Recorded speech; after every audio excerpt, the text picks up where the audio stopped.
यहाँ से आवाज आती है कि अल्लाह हमें चांद सा बेटा देगा। आमीन। सेठ साहब। जी डॉक्टर। अल्लाह ने आपको बेटा ही दिया है। आपके मुंह में घी शक्कर। लेकिन क्या? मुझे अफसोस है सेठ साहब, खुदा को यही मंजूर था। क्या क्या कह रही हैं आप? आपके बेगम मुर्दा बच्चे को जन्म देकर।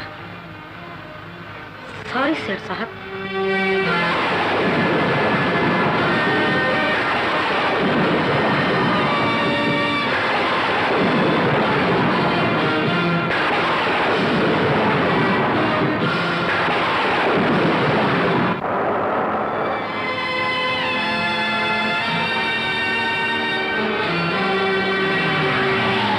हाँ बच्चों, आओ, हरी आप।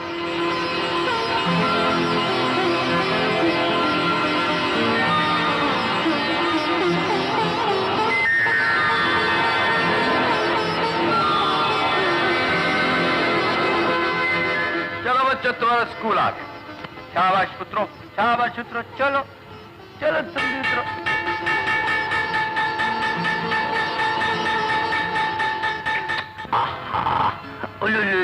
मेरा पुत्तू, जाओ बेटा भाग जाओ। वालेकुम अस्सलाम। आओ अहमद, कैसे हो? शुक्र है खुदा का, आपकी गाड़ी में बच्चों की तादाद बढ़ती जा रही है। हाँ। सेठ साहब एक बात पूछूं? पूछो। आप इतनी मुद्दत से लोगों के बच्चों को स्कूल पहुंचाते हैं, उनसे प्यार करते हैं, क्या कभी आपको अपने बच्चे की कमी महसूस नहीं हुई? वही कमी पूरी करने के लिए तो सब कुछ करता हूं अहमद। है ये कि इंसान बड़ा खुदगर्ज होता है, उसके हर काम में कोई ना कोई लालच छुपा होता है। अच्छा, खुदा हाफिज। खुदा हाफिज।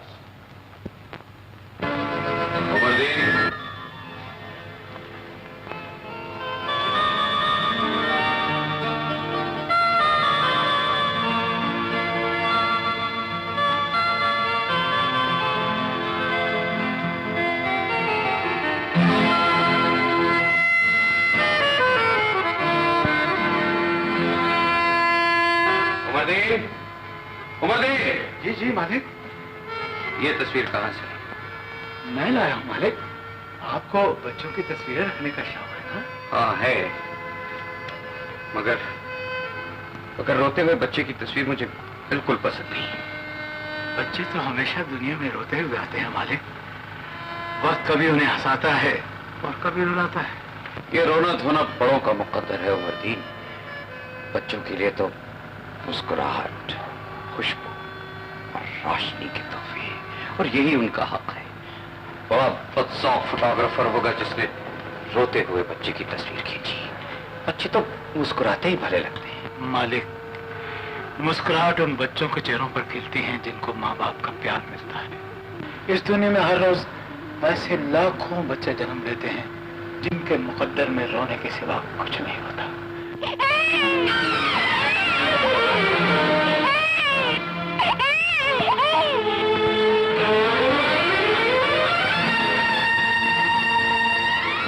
अहमद, खुदा ने तुम्हें चांद सी बेटी दी है।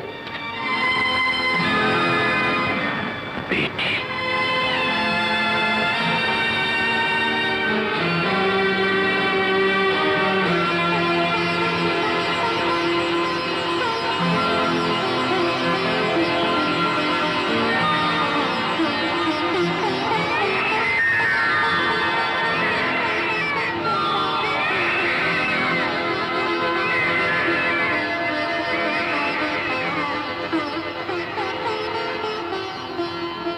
अहमद, तुम्हें जोड़ी की आरज़ू थी ना? अल्लाह ने जोड़ी बना दी है।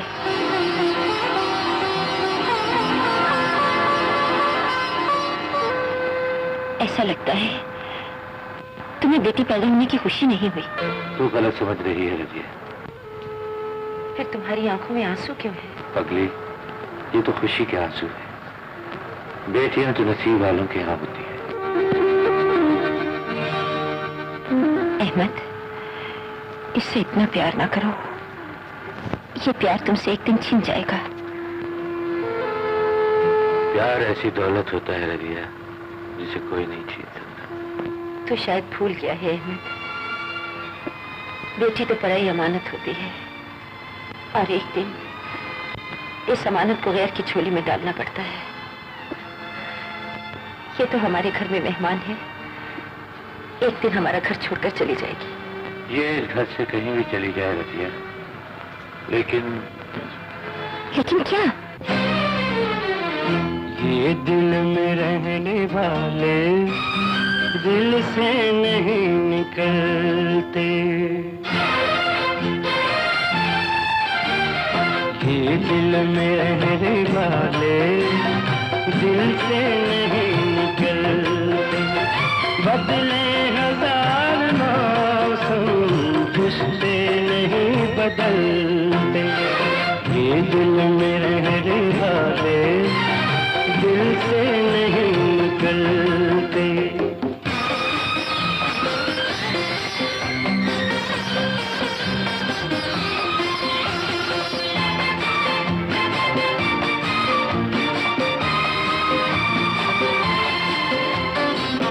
सेठ साहब, आप? अहमद, सुना है तुम्हारे चमन में एक बार फिर बहार आई। ये मिठाई लो और हमारी तरफ से अपने पड़ोसियों का मुंह मीठा करो। सेठ साहब, दौलत तो बहुत से लोगों के पास होती है, लेकिन आप जैसा दिल किसी किसी के पास होता है। अहमद, तुमने एक बार पहले भी हमारी तारीफ की थी और हमने तुमसे कहा था कि इंसान बहुत खुदगर्ज होता है, उसके हर काम में कोई ना कोई लालच छुपी होती है। आज जब हम तुम्हारे दरवाजे पे आए हैं तो इसमें भी हमारी एक गर्ज पोशीदा है। इतने बड़े सेठ को मुझ जैसे गरीब आदमी से क्या गरज हो सकती है? इस दुनिया में हर बड़े को छोटे और छोटे को बड़े से गरज ना हो तो इस दुनिया का कारोबार कैसे चले? सेठ साहब, आप जैसे नेक दिल इंसान की कोई गरज अगर मुझ जैसा गरीब आदमी पूरी कर सके तो इससे बड़ी और मेरी क्या खुशकिस्मती हो सकती है। तो फिर अपना वो दावा याद करो अहमद, जो तुमने हमसे उस दिन किया था जिस दिन हमारे घर बच्चों का हुजूम था।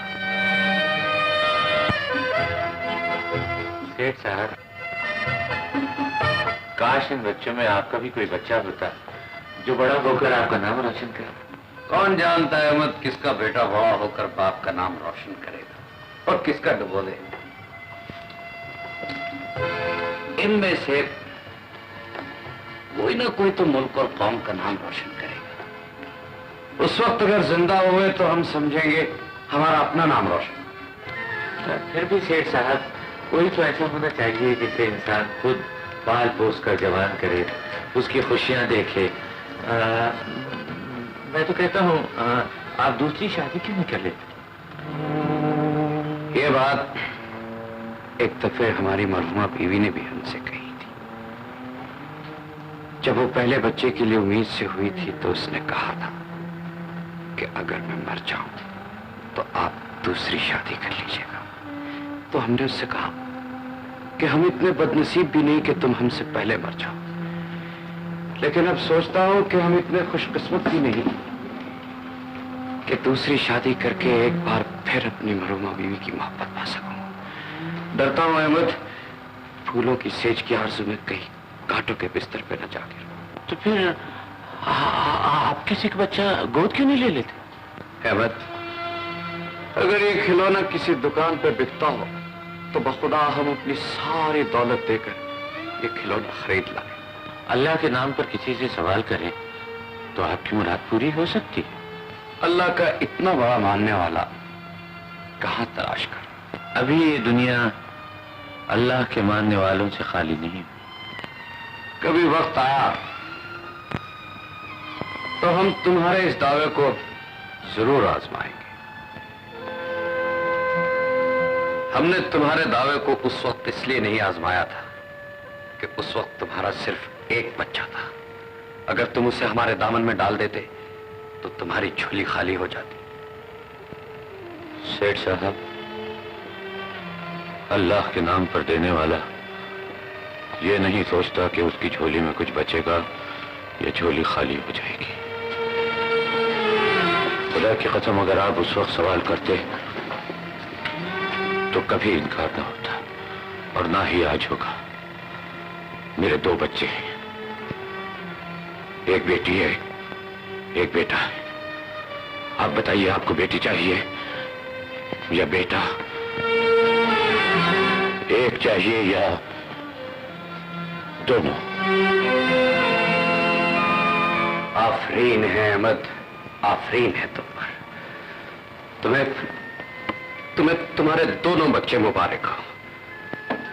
अगर तुम्हारी फुलवारी से कोई कली, कोई फूल तोड़कर हमने अपने घर का वीराना सजा लिया तो खुदा हमें इस खुदगर्जी पर कभी माफ नहीं करेगा।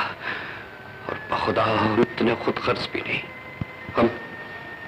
हम अपनी महरूमी को गले लगाकर जी लेंगे। यही हमारा मुकद्दर है, यही हमारा मुकद्दर है। ठहरिए सेठ साहब, अगर अब आप इस घर से खाली हाथ चले गए तो खुदा मुझे कभी माफ नहीं करेगा। आप बताइए, आपको बेटा चाहिए या बेटी? आपको मेरे दोनों बच्चों की कसम। इतनी बड़ी कसम दी है तो फिर हम तुमसे तुम्हारे बुढ़ापे का सहारा नहीं छीनेंगे। अहमद, अब ये सोचकर अपनी बेटी को हमारे इस झूले में डाल दो कि तुम्हें उसे एक न एक दिन दुल्हन बनाकर किसी न किसी की डोली में बिठाना ही था। समझ लो आज उसकी रुखसती का दिन आ गया।